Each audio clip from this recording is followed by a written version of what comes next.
Mais um bloco do podcast Sicredi Catu Coopera. Agora aqui ao nosso lado, Ismael Menezes, ele que é sócio da MD Commodities. Miguel, mais uma vez aqui conosco, sejam bem-vindos. Vamos falar um pouco sobre perspectivas e tendência do mercado. Vamos lá. Bom, o mercado, primeiramente, saudando a todos que estão assistindo nós aqui nesse podcast, momento crucial na comercialização de commodities agrícolas.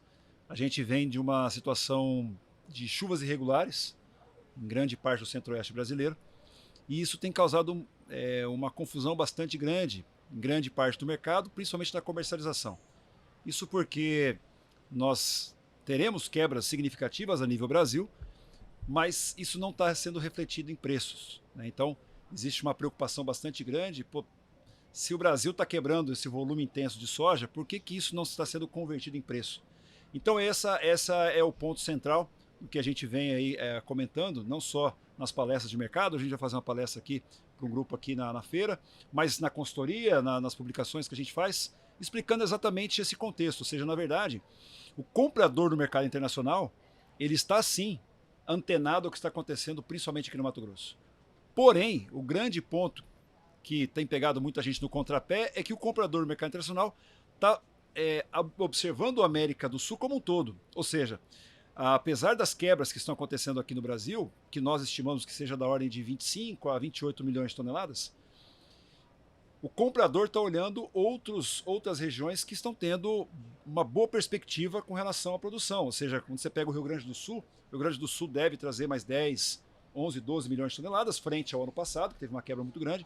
A Argentina deve ter uma safra 50 milhões de toneladas, ou seja, seria o dobro do que foi ano passado, isso teve uma quebra muito grande. Ou seja, são regiões que vão neutralizar parte da quebra que está acontecendo no Centro-Oeste. Então, isso tudo vem causando preocupações e, logicamente, que o comprador do mercado internacional vem observando todos esses fatores e vem pressionando os preços em virtude dessa oferta na América do Sul, que deve ser superior ao ano passado. Então, isso está causando muita preocupação no mercado. Ismael, nesse cenário aí da questão de que o mercado ele não está entendendo ainda, não está absorvendo essa questão das quebras que a gente está tendo aqui, principalmente no Mato Grosso, Centro-Oeste, para esses produtores que estão aqui na região do Mato Grosso, Centro-Oeste, o que você traz aí para que esses produtores venham se proteger também na questão do preço? Porque eu acho que a gente observa até uma baixa comercialização, né, dos produtos, o produtor esperando com que as commodities reajam, né, para ele estar ali comercializando e até diminuindo as percas que ele teve na safra passada. Exato. O que você me diz nesse sentido? Excelente pergunta, Miguel.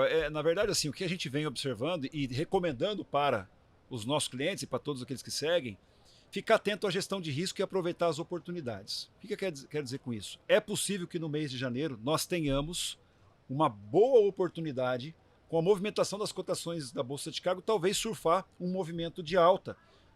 Na nossa visão, seria temporário. Isso porque a colheita avançando no Mato Grosso, a colheita vai ser realizada pelas lavouras que foram plantadas mais cedo. Isso traz a perspectiva de talvez as primeiras colheitas serem de 15, 20, 10 sacas por hectare. Isso pode causar uma percepção de que a quebra pode ser ainda maior do que vem acontecendo. E essa percepção pode trazer um movimento de alta sobre as cotações na Bolsa de Chicago. Isso seria uma oportunidade.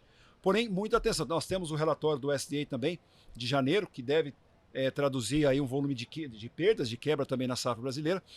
Tudo isso pode trazer uma percepção, além de um fator técnico, gráfico, principalmente no mercado de soja, onde nós temos ali abrir um gap, e isso vira um alvo para os grafistas, para que eles possam perseguir níveis próximos de 13 dólares por bushel. Então nós tivemos uma queda dos 14 dólares por bushel para hoje 12,50, 12,40. É possível, agora no mês de janeiro, a gente tem um movimento buscando novamente os 13, talvez os 13,20, né, que seria um nível técnico também que pode vir perseguir. Se isso acontecer, pode ser uma tremenda de uma oportunidade. Porém, muita atenção. Por quê? Porque com o avanço da colheita no Brasil e como a comercialização está atrasada, como você bem falou, Miguel, nós podemos ver talvez uma pressão nos prêmios de exportação, uma queda nos prêmios de exportação em virtude da logística. Então o produtor precisa ficar muito atento, que isso pode ser uma excelente oportunidade para quem está percentualmente pouco comercializado. Então a dica vai, fique atento, faça a gestão de risco, utilize os instrumentos de comercialização para que você possa aproveitar essas movimentações no mercado futuro e aí a tentar reduzir parte dessa perda que aconteceu principalmente na produtividade. Perfeito. Até observando assim, ao contrário do mercado da soja, a gente já observa que o milho ele já vem refletindo uma alta nos preços, né? E isso daí eu acredito que talvez pela questão da própria diminuição na janela, né, de plantio de milho que a gente já observa que vai ter, né?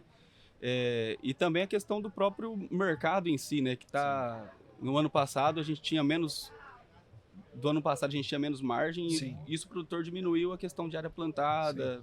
O que você vê assim nesse sentido? Há possibilidade de melhorar ainda mais? Esses preços se mantêm? Bom, assim, Miguel, o que nós vimos, tá? Nós trabalhamos com uma redução significativa de área plantada de milho safrinha, nós trabalhamos com essa redução. Isso porque o encurtamento da janela de plantio do milho safrinha deve causar esse impacto. Nós trabalhamos com uma redução da produção de milho safrinha no Brasil, somado safra de verão e safrinha, da ordem de 20 milhões de toneladas, então nosso número seria uma produção entre 115 a 116 milhões de toneladas, frente ao ano passado, que foi 136. Então, dessa forma, o que a gente observa? Que isso pode trazer excelentes oportunidades para o preço de milho. Nós tivemos um movimento de alta já de R$12 por saca no preço do milho, porém, muita atenção. Na nossa visão, o preço do milho, as cotações em Chicago podem sofrer uma pressão de queda, isso porque os Estados Unidos produziram aí estoques finais, tiveram aí uma recomposição dos estoques finais de 20 milhões de toneladas. E nesse fator, o que a gente acredita? Que as cotações em Chicago podem ficar pressionadas, mas nós acreditamos que os prêmios de exportação do Brasil devem ter uma valorização. E isso pode trazer uma oportunidade na comercialização. Então nós acreditamos que o mercado interno pode trazer excelentes oportunidades na comercialização de milho, e nós trabalhamos que isso deve ficar no radar do produtor para que ele possa aproveitar isso e aproveitar essas oportunidades na comercialização que deve acontecer no decorrer aí com relação ao plantio. Se tivermos problemas no plantio de milho safrinha, eventualmente tem umas chuvas na colheita da soja que encurte ainda mais essa janela, pode causar um novo movimento de alta. Então, o produtor precisa ficar engatilhado, aproveitar as oportunidades, fazer gestão de risco, aproveitar isso na comercialização. Perfeito, então. Então vamos deixar aí para o produtor essa oportunidade dele estar antenado no mercado, né? Não tem nada mais essencial nesse momento do que acompanhar o mercado e aproveitar as oportunidades, né? Não deixar passar, né? Ficar atento, fazer gestão de risco, né? Ficar atento às oportunidades e engatilhado, porque é possível que elas serão poucas. Você não pode, e curtos espaços. Então você não pode deixar de aproveitar essas oportunidades quando elas aparecem.